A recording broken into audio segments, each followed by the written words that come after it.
I cannot wait to see what happens here, especially going up against this wacky concoction that Len has. Arcanine Fluttermane over on Yichun's side. Make sure that you can be bringing an Intimidate out onto the field, which is going to fare very well into that Lycanroc and Tyranitar combo that is set up over on Len's part of the board. We're going to see that Booster Energy activate for Yichun, but the Lycanroc with the Sand Rush in combination with Tyranitar's Sandstream should still have the speed advantage. That means that this Lycanroc will be able to act before this Fluttermane can go for Icy Winds, before the Arcanine can go for Rock Slides, and you have the option to get some big Rock Slides off of your own, possibly even go for some flinches, which is kind of what fast Rock Slide is known for. Where there's a Rock Slide, there's a way, and it looks like there might just be the double up on this turn. So good old Rock Slide gaming to get things started here in our Swiss round 13. One of the most infuriating moves, I think, only just beaten out by Bleak Wind Storm when you're looking at that accuracy. So great times all around here. We'll have to see over on Yichun's side how he adapts into this. And hey, the flinches, which I think is the most paramount point of this. Lycanroc will be acting first thanks to the Sand Rush that it has in that sand, but it will be a Moonblast is fired off in return.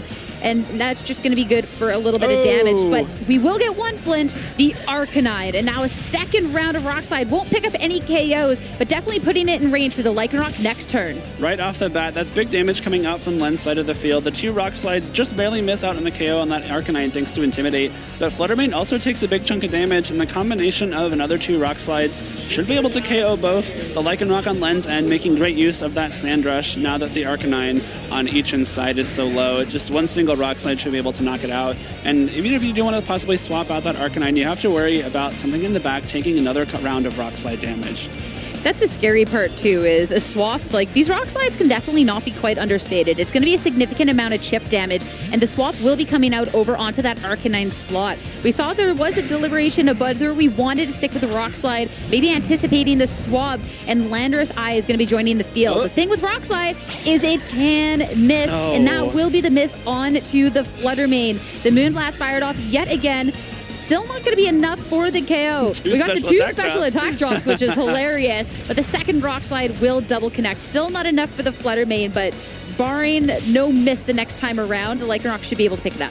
Lycanroc taking those two Moonblasts like a champ. The special defense boost from the sand, because it is a rock-type Pokemon, coming in very handy here. And now we have both the Fluttermane and the Arcanine on each side at very, very low health. One more Rock Slide should be able to finish them off, and of course, one more turn of sand damage might just be enough for the Fluttermane itself. Landorus comes in, will threaten Tyranitar with a big Earth Power, but at the same time, we've heard Len say this Tyranitar is very specially bulky, also carrying the Assault Vest, and Earth Power probably just bounces right off. Especially too, this Tyranitar, I mean, when you have something like this sand that is up, you're really just lowering as much of that damage coming into that slot as possible. And Yichun, you can see, really on the back foot with another swap here at this point. The Fluttermane is on its last legs, and now this Arcanine coming in, the Rock Slide connects into this, still should be picking up the KO. This will be another round of Intimidates, though, lowering the damage that will be coming out from these Pokemon in the next couple of turns. And Landorus wanting absolutely none of that. We will see the Rock Slide, of course. We have to wait a second, the animation there, but we will get that second hit and take the Arcanine down. Arcanine goes down, which means that Intimidate is no longer an option for Yichun, which is great for Len. These two physical attackers on his side of the field now at -2 attack. Really don't like seeing that Intimidate, but if either of them do swap out, they will be at neutral attack for the rest of the game. Knockoff does go into the Landorus Protect. I like that selection a lot because you do some consistent damage with Knockoff there. You cannot miss it, of course, which is important. And also removing the Life Orb from Landorus really cuts down on its damage output. And now the Fluttermane coming back in. Yes, there was the second round of Intimidate, but you're taking so much damage with how much the Rock Slide did earlier and that consistent Tanship that was coming on by. So as long as we can get a connect from that Lycanroc anyways, the Fluttermane is not going to be in a good spot. Since it is the booster, it does have the Protect, but not opting for it. It will be the second KO taken by this Lycanroc. Lycanroc, the 4 turns in a row, she's sat on the field using that Rock Slide. Substitute actually comes out from this Landorus. A nice play by Yichun, hoping that the 2 Intimidates coming out from the Arcanine are enough to not allow this Tyranitar to break the Substitute.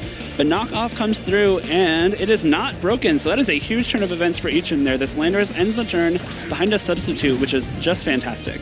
We do get another attacker now joining your Shifu over on the opposing end. This is going to be Focus Sash and Detect, though. So the Focus Sash, unfortunately, regardless of the Detect, should be broken at the end of this turn here. But this is a way that you can threaten some damage back out.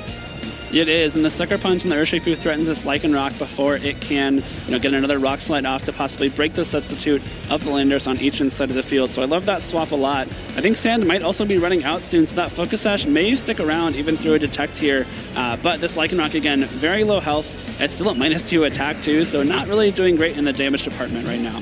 A swap out from the Tyranitar, though, with this being the last turn of Sand, you now have the opportunity to pivot out so you can bring that Sand at a later time, since that is what enables a lot of these Pokemon. Attack from the Urshifu to keep that one safe this time around, and actually just the double protect to have that expire. So I don't think the Lycanroc was really threatening the most amount of damage into these Pokemon. Yichun waiting out that final and last turn of Sand.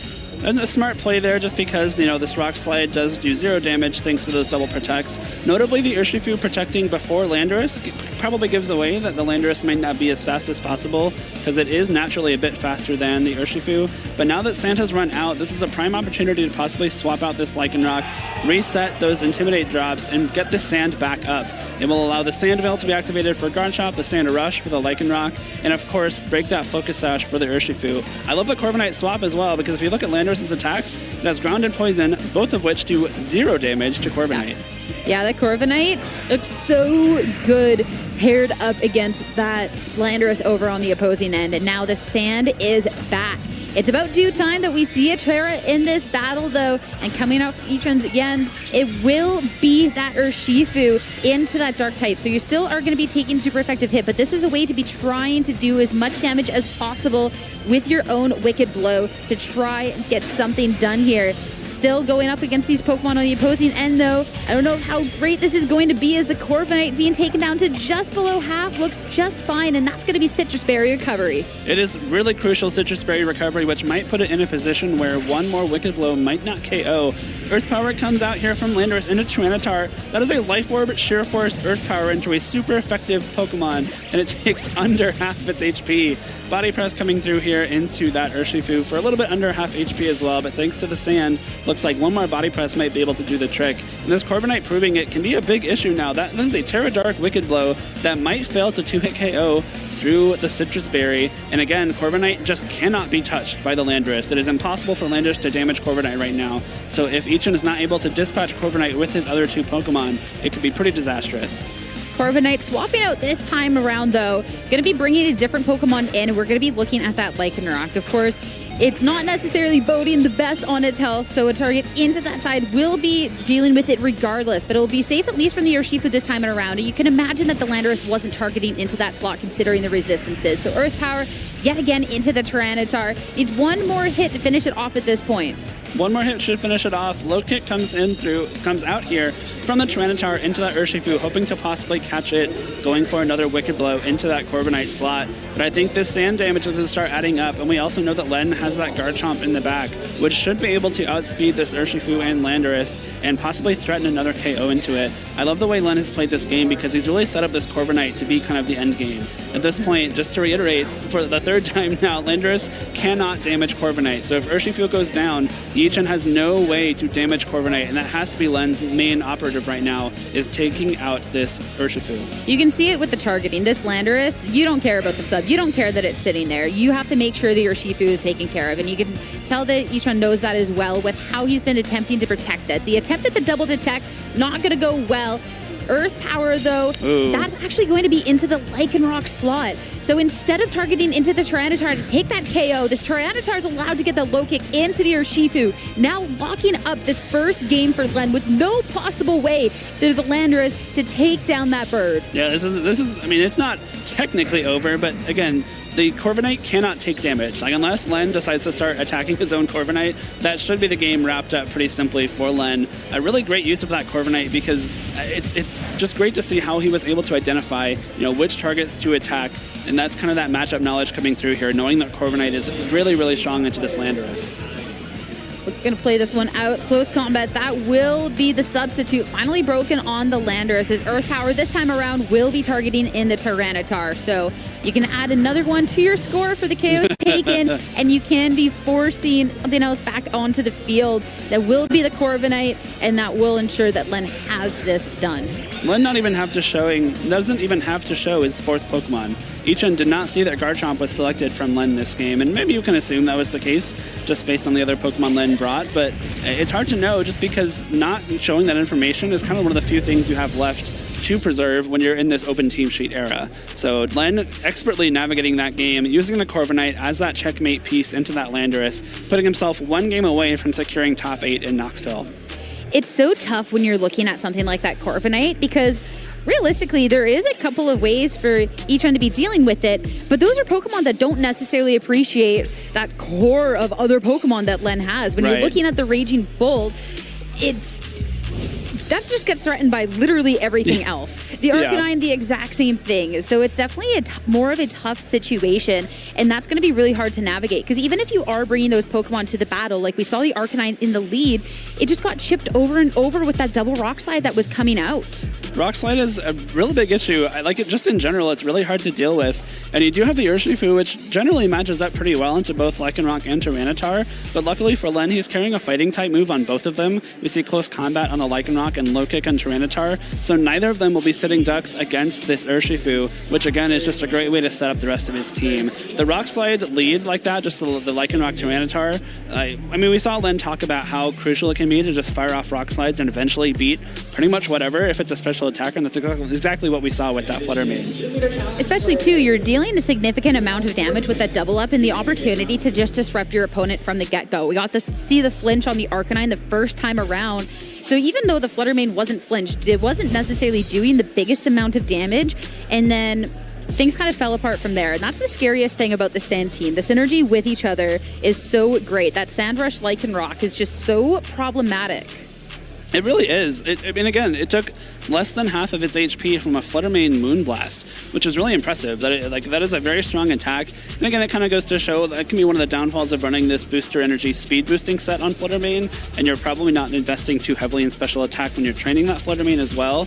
And plus, when you count the Sand boost from being a rock type in that special defense boost and that Lycanroc, it just allows it to stick around even more. And when you're a Lycanroc firing off rock slides, you can just create a lot of space with those flinches. Maybe instead of the Intimidate, if you can try and just out-damage it, maybe try and bring the Ogre Pawn, try and slow things down with the Flutter. Maybe try and find a Whitcon in that one, because the Pokemon, even when they were lowered, wasn't doing the best. We're still looking at a damage lead, though, but it will be the Arcanine. Once again, you got the damage as well as the Intimidate, but this time we're going to be leading that Urshifu to be matching up into the Corviknight and Garchomp, a complete swap around for Len. The Corviknight lead here is cool too, because if the Arcanine leads again, as it did from Yichun, you just redirect that Intimidate right back to it. The Mirror Armor is a great ability on this Corviknight, so now this Arcanine is now at -1 attack, and Corviknight maintains its neutral attack. Garchomp still is affected by Intimidate, so it isn't -1, but even a -1 Earthquake heavily threatens this Rock Fire type Arcanine, and now you're in a scenario where Arcanine at -1 attack, facing down a ground type, really doesn't want to be on the field, but then how do you deal with Corviknight? Great adjustment coming out from Len to be heads up about the play that we could necessarily see, because you don't want to make sure, as strong as that double Rock Slide lead is, you don't want things to be too telegraphed. Terastallization coming out. Of course, we talked about that super effective Earthquake, even at that -1. So Arcanine smartly terastallizing into that Fairy type to make sure it is not going to be that super, super effective hit.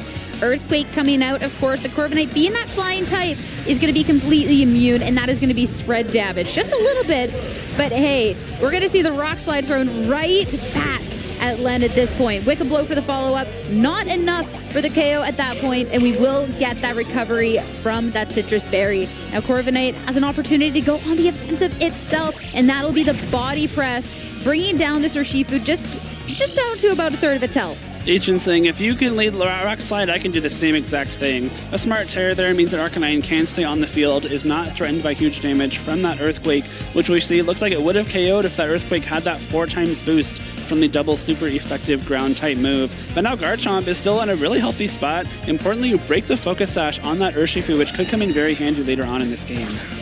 The swap from the Urshifu, so maybe if there was a another body press into that slot. It would be immune with the Fluttermane swapping in. Something that can be pressuring into this Garchomp quite a bit. Ooh. And the Dragon Claw actually going into that as well. Also immune. So no Rock Slide attempt, no Earthquake attempt.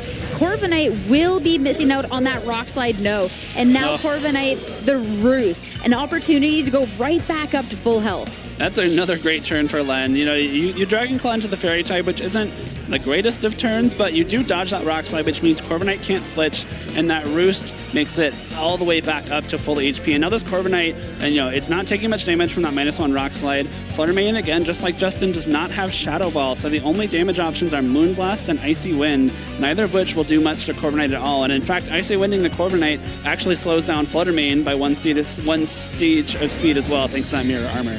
Mirror Armor is so annoying and kind of limiting a little bit of what this Fluttermane can do. Going for it anyways, though, that could have been a big hit into the Garchomp as well in lowering that speed. But now just hitting into the Corviknight is just going to be a little bit of damage, and a Fluttermane that is going to be slower, not even going to be able to take great advantage of that booster speed that it has. Now another Rock Slide yet again into the Corviknight. Just doing little bit by little bit of damage, but no flinch. Now the speed is truly on Len's end. The good news for Fluttermane is that it is still naturally very fast. If Tailwind hadn't gone up there, you know, these Fluttermane still would have been able to outspeed Garchomp. But thanks to Corviknight, again, not flinching, Garchomp now has the speed advantage. Still is pretty heavily threatened by both Icy Wind or Moonblast from this Fluttermane, but you do have the option to go for something like a Terra Steel, which would mitigate that damage heavily. Arcanine is locked into Rock Slide right now, so it still would be resisted. Or you can have the option to swap out. We still haven't seen Len's two back Pokemon. Corviknight here is, again, just not threatened at all by any kind of damage, especially because Tailwind going up means it should be faster than this Arcanine and not be able to be flinched by Rock Slide. And that's the big thing. The flinches could have been so impactful because the damage necessarily wasn't quite there to be dealing with this Corviknight in any other way, especially since it does have the opportunity to be healing back up. So you really needed to get some of that game plan disrupted while you could. Arcanine, though, considering it wasn't pressuring too much, will take this chance to swap out, bringing that Urshifu back out onto the field as Terastallization coming out from Len's end. It's most likely going to be this Garchomp not wanting to take any kind of damage from this Fluttermane. It will turn into a Steel type, so it will resist both Moonblast and Icy Wind coming out from this Fluttermane. And if you're Fluttermane now, you're not feeling too great. You really can't do much damage at all here, opting for Protect instead, not wanting to be caught out.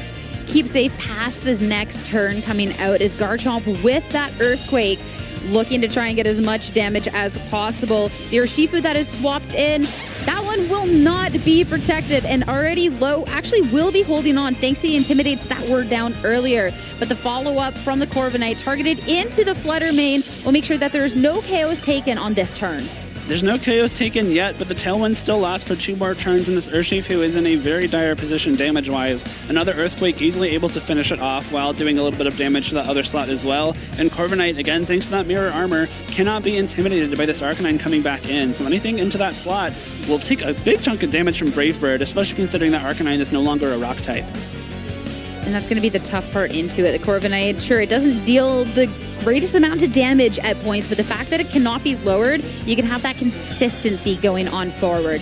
Detect from the Urshifu, it definitely does not have much health, but it's going to be sticking around for another turn. Can't quite say the same. The Fluttermane, though, that is going to be an Earthquake. Actually, no, the Fluttermane's at full, but the double up, that's going to be the impact. The Earthquake is fine, but the Brave Bird puts it to rest. The Brave Bird does a whole lot of damage there. Corviknight is doing such amazing work this game. Redirecting that Icy Wind right back at the Fluttermane allowed the Garchomp to outspeed this Fluttermane despite that booster energy speed boost. So this Corviknight with the Tailwind, with the Mirror Armor, with the Brave Bird and Body Press so far, and especially the Roost we saw earlier on in this game, which brought it right back up to full health. This is such a great example of why Corviknight is doing such good work on Len's team here. The Ogerpon comes in, which, you know, is all well and good. It resists the Earthquake, but this Corviknight still has Brave Bird. This is going to be really difficult for Yichun to get through all this damage because this Corviknight has been such a threat. And just the Brave Birds over and over. The Ogerpon is definitely something that could have been a little bit more threatening, but with the Terastallization already being spent, you can't get yourself out of that weakness. We're going to be seeing a swap coming around Yichun, it has to be that Arcanine coming back in.